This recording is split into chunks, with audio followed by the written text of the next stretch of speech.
आज केवल भारत के लिए ही अहम दिन नहीं है, बल्कि दुनिया की नजरें भी भारत पे हैं। गांधीनगर में प्रधानमंत्री मोदी ने आज सबसे बड़े डिफेंस एक्सपो का उद्घाटन किया। इस प्रदर्शनी में पहली बार बड़े पैमाने पर भारत का स्वदेशी दम दिखाई दिया है। यहां भारत में बने हथियारों का मेला लग रहा है। एक्सपो में 75 देशों के प्रतिनिधि हिस्सा ले रहे हैं। एशिया के इस सबसे बड़े रक्षा आयोजन की थीम पाथ टू प्राइड है और खास बात यह है कि इस एक्सपो से सरकार को 1.25 लाख करोड़ रुपए से ज्यादा का निवेश मिलने की उम्मीद भी है। एक्सपो में 1320 से अधिक रक्षा कंपनियां हिस्सा ले रही हैं और जाहिर है कुछ सालों पहले रक्षा क्षेत्र में आत्मनिर्भरता का जो सपना प्रधानमंत्री मोदी ने देखा था, वो सपना अब सच होता नजर आ रहा है।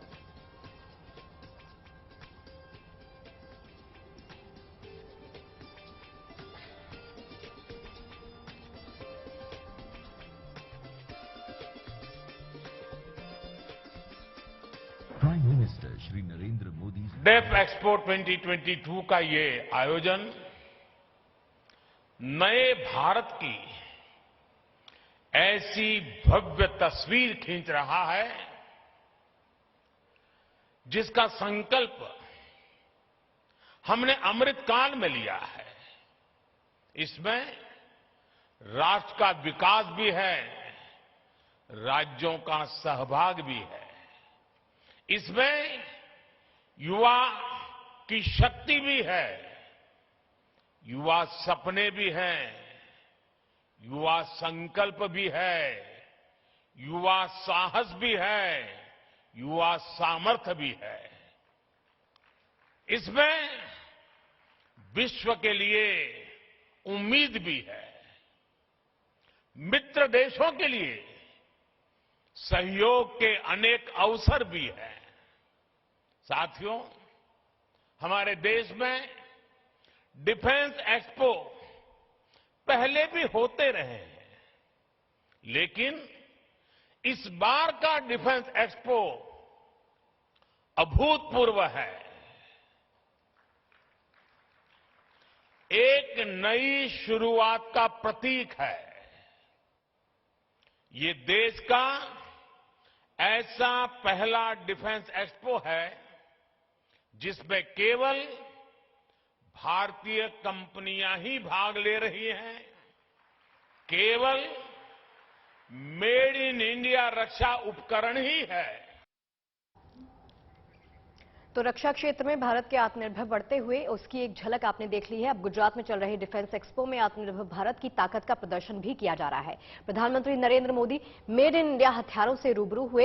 इस डिफेंस एक्सपो में बाकी स्वदेशी हथियार जो हैं उनके साथ सबकी नजरें HTT-40 पर टिकी हैं। क्या खास है HTT-40 और इंडियन एयरफोर्स इसका इंतजार क्यों कर रही है? कैसे इस ट्रेनर एयरक्राफ्ट के मिलने से एयरफोर्स की ट्रेनिंग कैपेसिटी काफी हद तक बढ़ जाएगी? देखिए हमारी इस रिपोर्ट में।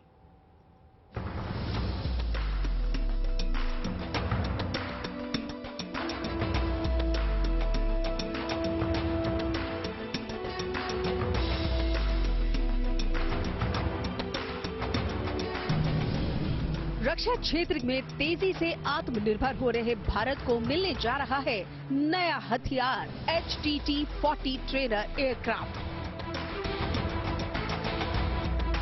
पूरी तरह स्वदेशी, मेड इन इंडिया।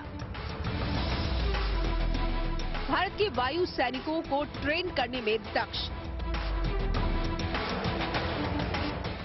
4 साल तक अपनी क्षमताओं का लोहा मनवाने के बाद, सारे फ्लाइट टेस्ट को पास करने के बाद ये ट्रेनर एयरक्राफ्ट वायुसेना का सबसे बड़ा सहारा बनने जा रहा है। सबसे बड़ा सहारा इसलिए कि जंग के मैदान में दुश्मनों को हवा में चारों खाने चित करने के लिए जरूरत होती है कुशल फाइटर पायलट की। और बिना अच्छी ट्रेनिंग के ये मुमकिन नहीं। और यही काम करता है हिंदुस्तान एरोनॉटिक्स लिमिटेड यानी HAL का बनाया ये HTT-40 ट्रेनर एयरक्राफ्ट। HTT-40 मिलने से एयरफोर्स की ट्रेनिंग कैपेसिटी काफी ज्यादा बढ़ जाएगी। पिछले कई सालों से वायुसेना एक उम्दा ट्रेनर एयरक्राफ्ट की कमी महसूस कर रही थी, जो कि अब पूरी होने जा रही है। इस ट्रेनर एयरक्राफ्ट को 7 साल में तैयार किया गया है, जो कि अपने आप में एक रिकॉर्ड है। HTT-40 ने 2016 में अपनी पहली उड़ान भरी थी। 2020 में सभी फ्लाइट टेस्ट पूरा करने के बाद एयरफोर्स ने बताया कि ये उनकी जरूरत के हिसाब से बिल्कुल फिट है। इंडियन एयरफोर्स पहले भी स्वदेशी ट्रेनर पर ही अपने पायलटों को ट्रेन करती रही है। काफी पहले एयरफोर्स के पास ट्रेनिंग के लिए HPT-32 ट्रेनर एयरक्राफ्ट थे, जिसे HAL ने ही तैयार किया था। इनका लंबे वक्त तक इस्तेमाल भी हुआ, लेकिन ये लगातार क्रैश होते रहे थे, जिससे एयरक्राफ्ट को काफी नुकसान उठाना पड़ रहा था। 2006 में ये ट्रेनर एयरक्राफ्ट ग्राउंड कर दिए गए, यानी कि इनका इस्तेमाल पूरी तरह से बंद कर दिया गया। और इसके बाद 2013 से HAL ने HTT-40 ट्रेनर एयरक्राफ्ट का काम करना शुरू किया और पुराने एयरक्राफ्ट की कमियों को नए एयरक्राफ्ट में दूर कर दिया गया। एयरफोर्स को 388 ट्रेनर एयरक्राफ्ट की जरूरत है, जबकि अभी उसके पास 260 ही हैं। इस हिसाब से 128 एयरक्राफ्ट अभी और चाहिए। रिपोर्ट्स के मुताबिक एयरफोर्स ने 70 ट्रेनर एयरक्राफ्ट का रिक्वेस्ट फॉर प्रपोजल दिया है। ये प्रक्रिया पूरी हो जाने के बाद जब HAL को इसका ऑर्डर मिलेगा, तो 3 साल के भीतर ये ट्रेनर एयरक्राफ्ट एयरफोर्स को मिलने शुरू हो जाएंगे। Bureau report, good news today.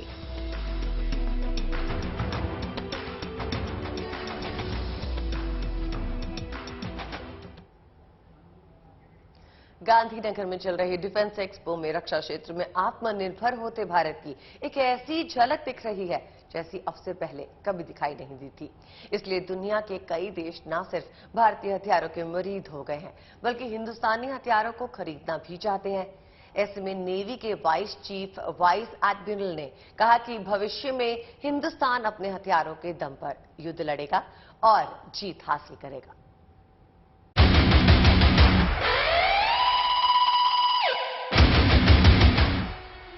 आज देश का मंत्र है make in India, make for world. आज भारत अपनी सेनाओं को आत्मनिर्भर बनाने के लिए काम कर रहा है। हम देश के डिफेंस सेक्टर से देश के प्राइवेट सेक्टर के टैलेंट को भी जोड़ रहे हैं। पीएम मोदी के मेक इन इंडिया और आत्मनिर्भर भारत का सपना अब साकार होने लगा है। सोच ये थी कि भारत को निर्माण क्षेत्र में आत्मनिर्भर बनाया जाए, लेकिन गांधीनगर में चल रहे डिफेंस एक्सपो से जो तस्वीरें सामने आ रही हैं, वो देशवासियों को गर्व करने का मौका तो दे ही रही हैं। हिंदुस्तान के इस छलांग को देखकर दुनिया दाद भी दे रही है।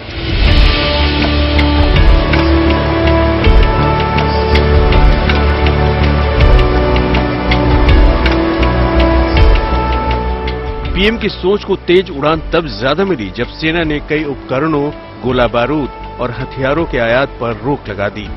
दरअसल ऐसा माना जाता है कि विदेशी धरती पर बने साजो सामान पर निर्भरता की वजह से देश के कूटनीतिक विकल्प सीमित होने का अंदेशा रहता है। इसलिए दुनिया की बड़ी ताकतें अपने यहाँ बने हथियारों का ही इस्तेमाल करती हैं। और तो और आपको बता दें कि भारत रूस के संयुक्त उपक्रम के तहत बनी ब्रह्मोस मिसाइल तक को रूसी सेना में शामिल नहीं किया गया है, क्योंकि वहां बाहरी देश में बने हथियारों के इस्तेमाल पर पूरी तरह रोक है। इसीलिए तो गांधीनगर में चल रहे डिफेंस एक्सपो 2022 में स्वदेशी हथियारों की प्रदर्शनी देख नेवी के vice chief vice admiral Satish N Ghormade ने कहा है कि भविष्य स्वदेशी हथियारों का है, जिनके बूते युद्ध जीते जा सकते हैं। We have made in the last 2-3 years especially. The private industry is fully coming of age, and I am fully confident that the wars of future can be fought with our own weapons, that is indigenous weapons, and produced by our own industry. We have to work together, we have to be together for this. Together we can achieve anything we want.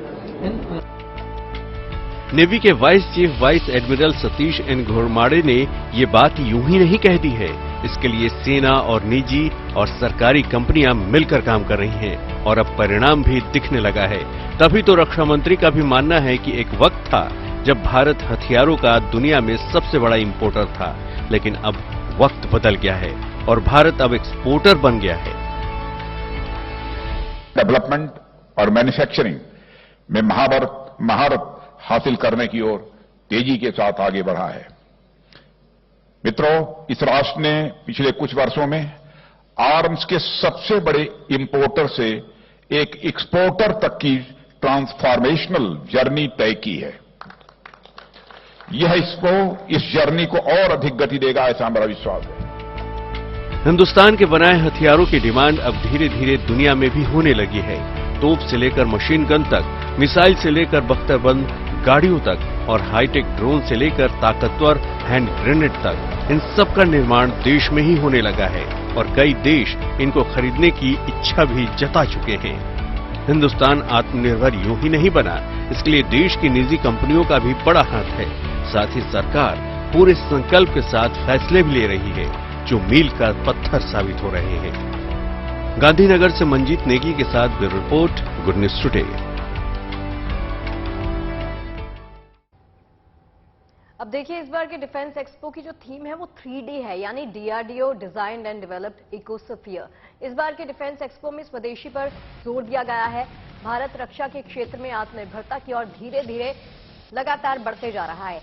इसकी एक झलक इस defence expo में देखने को मिल रही है और डीआरडीओ द्वारा विकसित किए गए 430 से ज्यादा रक्षा उपकरणों और हथियारों की ताकत का गवाह दुनिया के 100 देश बनेंगे। 6 तस्वीरें ठीक आपके सामने। मेक इन इंडिया मिशन के तहत स्वदेशी मशीन पिस्टल, स्वदेशी युद्धपोत, mine protection vehicle, Garun gun system, ATAGS gun system और पिनाका मल्टी रॉकेट लॉन्चर जैसे घातक और मारक स्वदेशी हथियारों को प्रदर्शित भी किया गया।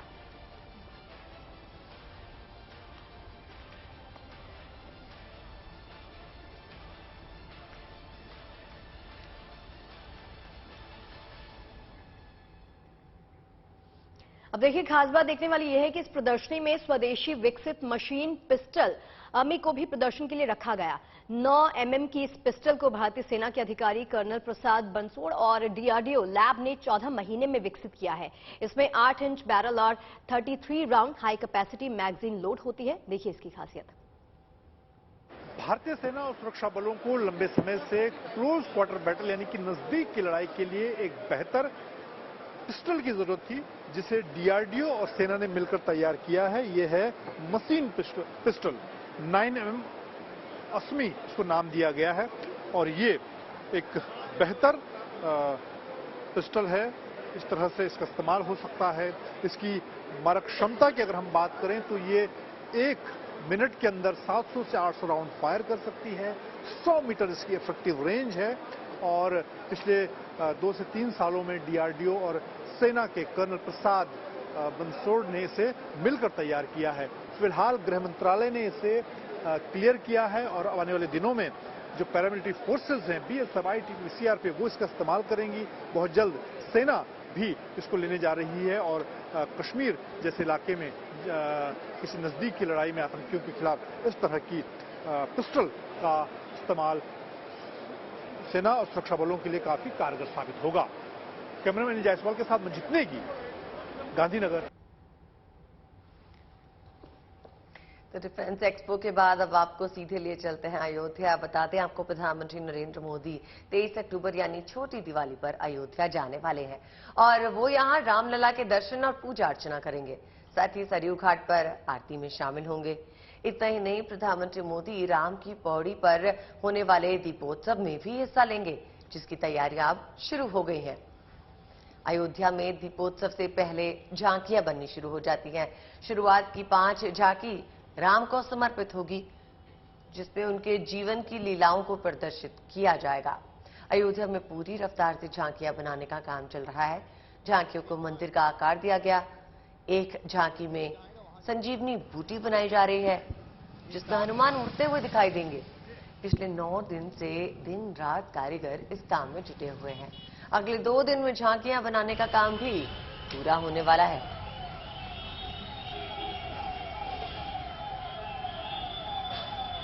रामनगरी अयोध्या एक बार फिर जगमगाने को तैयार है। ऐसा पहली बार हो रहा है जब प्रधानमंत्री नरेंद्र मोदी इस बार दीपोत्सव में शिरकत करने वाले हैं। यूं तो अयोध्या राम की पैड़ी सरयू घाट मिलाकर लगभग 17 लाख दिए जलाएगी और एक बार फिर से Guinness book of world record में अपना नाम दर्ज कराएगी।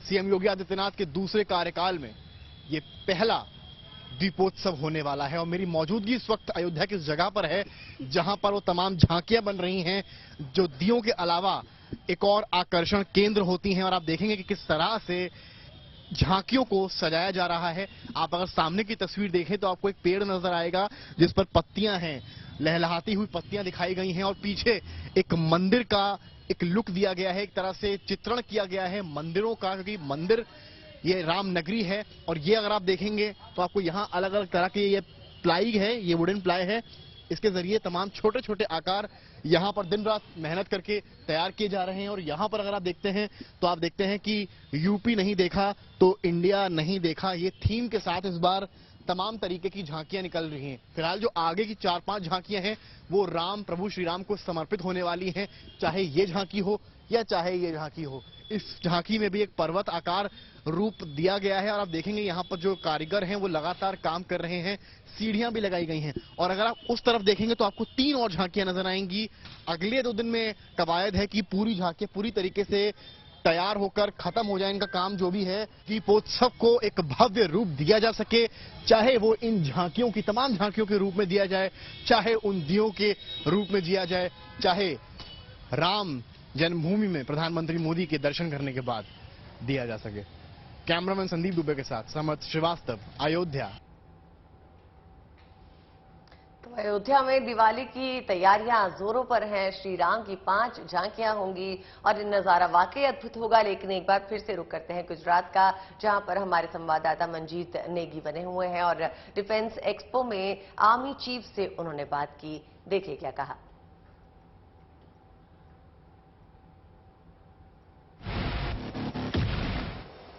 गांधीनगर में चल रहे डिफेंस एक्सपो में तीनों सेनाओं को लेकर आत्मनिर्भरता पर जोर दिया जा रहा है। हमारे साथ सेना प्रमुख जनरल मनोज पांडे जी हैं। जनरल साहब, आपसे जानना चाहूंगा, इस डिफेंस एक्सपो के दौरान सेना स्वदेशी अगर इक्विपमेंट की बात करें, किस तरह की इक्विपमेंट देख रही है, क्या फोकस एरिया है आपका? देखिए, डिफेंस एक्सपो के दौरान हमारे 3-4 मेन उद्देश्य है। सबसे पहला कि ये एक अच्छा मौका है, अच्छा अवसर है, जब आप भारतीय सेना का आगे जाते हुए क्या विजन है और हमारी फ्यूचर रिक्वायरमेंट्स क्या है, ये हम इंडस्ट्री को बताना चाहते हैं। ये सबसे पहला मुद्दा है। दूसरा, ये और एक मौका है जहां पर हमारी जो नई टेक्नोलॉजीज या नीश टेक्नोलॉजीज हमारे देश में अवेलेबल है, उनको किस तरह से हम प्रैक्टिस में लाए या कैसे इम्प्लीमेंट करें।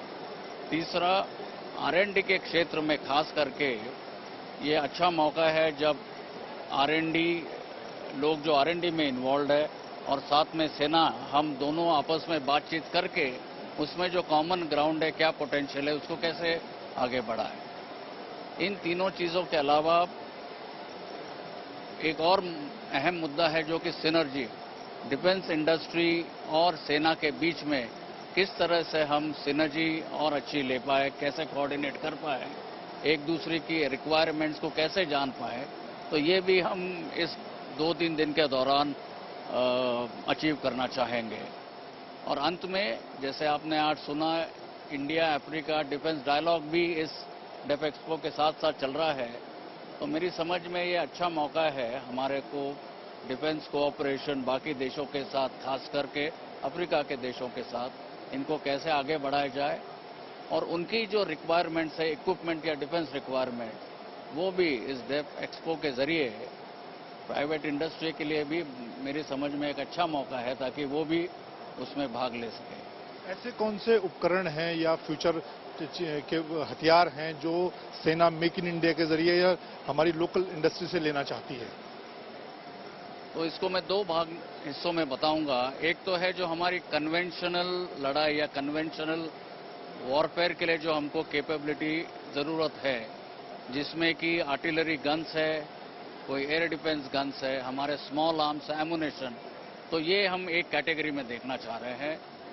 और दूसरी कैपेबिलिटी है जो कि grey zone warfare, grey zone में हम किस तरह से एक इफेक्टिव तरीके से ऑपरेट कर पाए, उसके लिए एक अलग तरीके की कैपेबिलिटीज रिक्वायर्ड है, जिसमें कि आपके पास अनार्म्ड एरियल व्हीकल्स है, ड्रोन सिस्टम्स है, काउंटर ड्रोन सिस्टम्स है, जो भी नॉन कॉन्टैक्ट वॉरफेयर के जरिए जो आता है, वो भी नई टेक्नोलॉजीज, आर्टिफिशियल इंटेलिजेंस समझ लीजिए, मशीन लर्निंग, ये सब ग्रे जोन वॉरफेयर की जो कैपेबिलिटीज है, उसके लिए हमको हमारी ज़रूरत है। तो हम चाहते हैं कि डेफ एक्सपो के दौरान डिफेंस इंडस्ट्री के साथ इन तीनों 2-3 इलाकों में हम उनसे कोऑर्डिनेट करें और अच्छे नतीजे पाएं।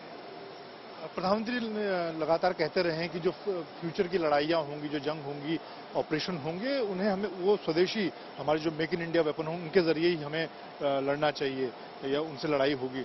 आप क्या सोचते हैं किस तरह से ये चीजें आगे बढ़ेंगी?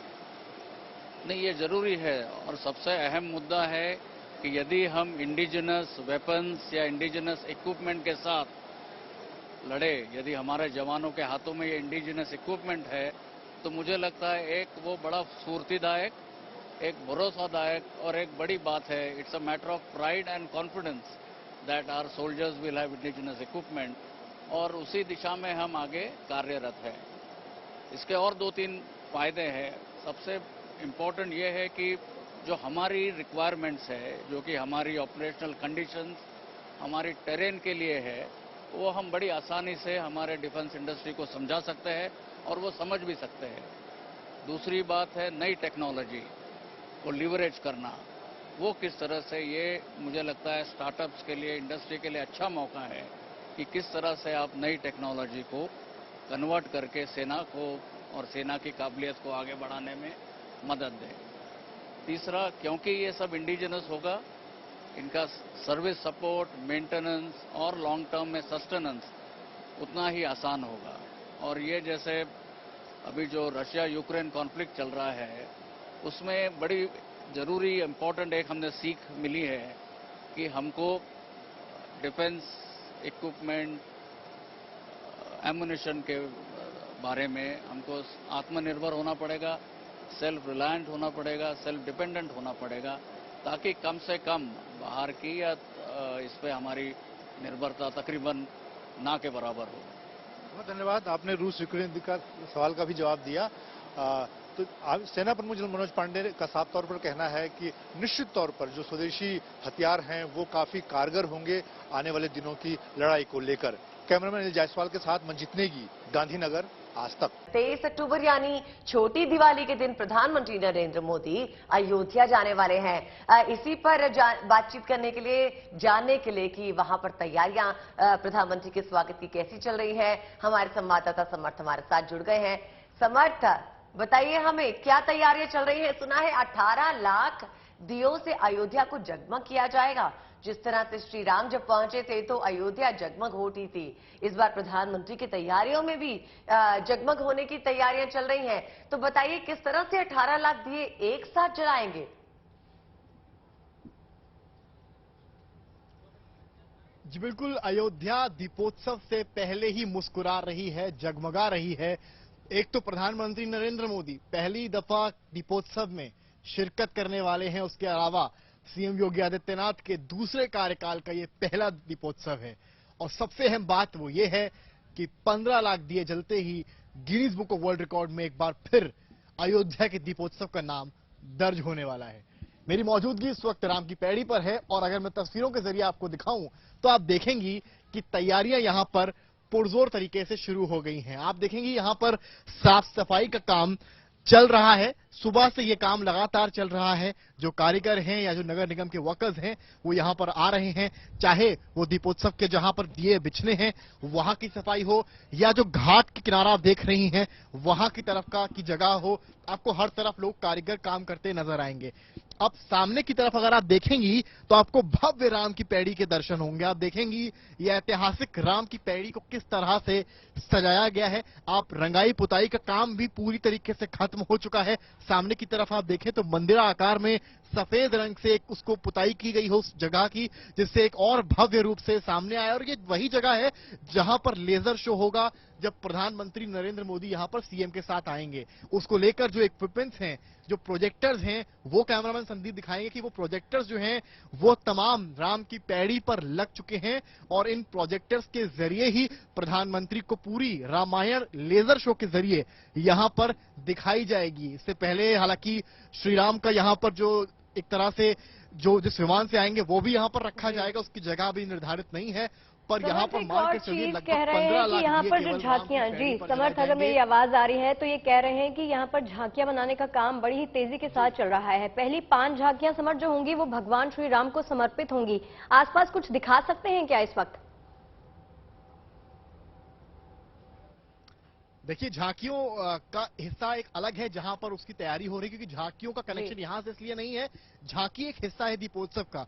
दिए जलते हैं शाम को 5 बजे के बाद से, और दोपहर का समय जब 12-1 का होता है उस वक्त झांकियां अयोध्या की सड़कों पर निकलती हैं, जो हनुमानगढ़ी से होते हुए राम जन्मभूमि के रास्ते से होते हुए आगे जाती हैं, और उनमें तमाम झांकियां होती हैं, जैसा कि गुड न्यूज टुडे ने दिखाया भी है, जिसमें कई झांकियां शुरुआत की, जो 4-5 झांकियां हैं जो हमने वहां के कारीगरों से बात की तो उन्होंने कहा वो राम को समर्पित हैं। कुछ झांकियां ऐसी भी दिखी जहां पर संजीवनी बूटी के आकार में एक पत्थर रखा गया है, और जब वो झांकी पूरी तरीके से बनकर तैयार हो जाएगी तो बजरंग बली उसको हाथ में लिए उड़ती हुई दशा में वहां पर रखे जाएंगे उस झांकी के ऊपर। तो तमाम झांकियां होती हैं, महादेव पार्वती भी निकलते हैं, कृष्ण भी निकलते हैं, झांकी में तमाम हिस्से होते हैं। तो झांकी का काम फिलहाल अयोध्या में शुरू हो चुका है। उसके अलावा राम के पैड़ी की तस्वीर मैंने आपको दिखाई। ऐतिहासिक चीज ये भी है कि प्रधानमंत्री का यहां पर आगमन एक तरह से अयोध्या में 4 चांद लगाने वाला है। और जो तस्वीरें आप देख रही हैं सामने की तरफ, अगर कैमरामैन संदीप जूम करेंगे तो आप देखेंगे कि रामायण की आकृतियां न केवल जो एंट्री पॉइंट है वहां पर लगाई गई हैं, बल्कि राम की पैड़ी पर भी देखिए बड़ा बड़ा पीले रंग से जय सिया राम लिखा हुआ है, और ठीक उसके बगल में बजरंग बली की एक खूबसूरत आकृति बनाई गई है। तो ये दर्शाने का कहीं ना कहीं राम की पैड़ी को जितना भव्य रूप दिया जा सकता है वो देने की यहाँ कवायद है। और आप देखें यहाँ पर कारीगर, तमाम सारे कारीगर हैं जो यहाँ पर लगातार साफ सफाई कर रहे हैं, और प्रोजेक्टर्स क्योंकि अहम रोल प्ले करने वाले हैं। और ये जो आप जगह इस वक्त खाली देख रही हैं, ये जगह आप मान कर चलिए कल परसों से ही भरना शुरू हो जाएगी, क्योंकि जो रिहर्सल वर्क वॉलंटियर हर साल करते हैं। बहुत शुक्रिया इस जानकारी के लिए। बिल्कुल, अयोध्या जो है अब कल या परसों से जगमग हो उठेगी। और समर्थ, आपका बहुत बहुत शुक्रिया हमारे साथ जुड़ने के लिए।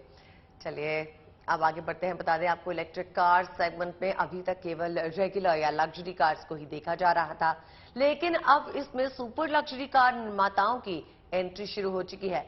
सुपर लग्जरी कार निर्माता रोल्स रॉयस ने अपने पहले ऑल इलेक्ट्रिक वाहन स्पेक्टर से पर्दा उठाया है।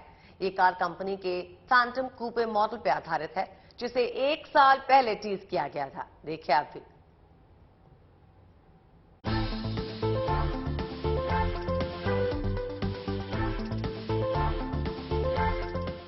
खूबसूरती ऐसी कि नजर ठहर जाए, लुक ऐसा कि देखते ही होश उड़ जाए। बाहर से जितनी स्टाइलिश, अंदर से उतनी ही लग्जरी। ये है सड़क का नया शहंशाह, नाम है स्पेक्टर।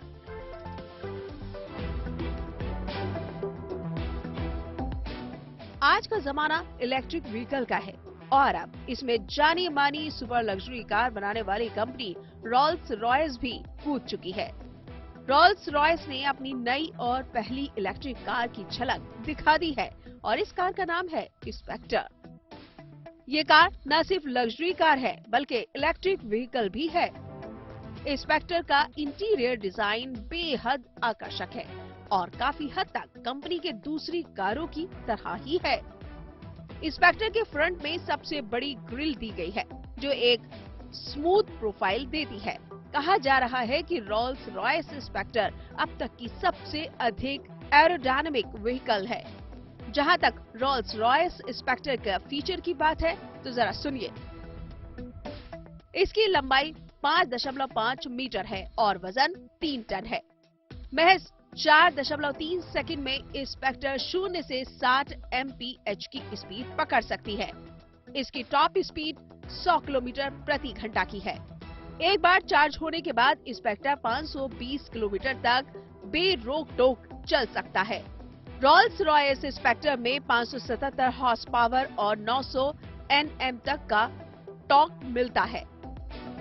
रोल्स रॉयस ने सितंबर 2021 को अपनी पहली इलेक्ट्रिक कार का ऐलान किया था और इसकी टेस्टिंग जर्मनी की सड़कों पर की गई और अब स्पेक्टर लॉन्च होने के लिए बिल्कुल तैयार है। माना जा रहा है कि साल के अंत तक रोल्स रॉयस स्पेक्टर को लॉन्च कर दिया जाएगा। लॉन्च होने के बाद इसका मुकाबला मर्सिडीज बेंज, BMW और ऑडी के हाल में लॉन्च हुए कारों से हो सकता है। Bureau report, good news today.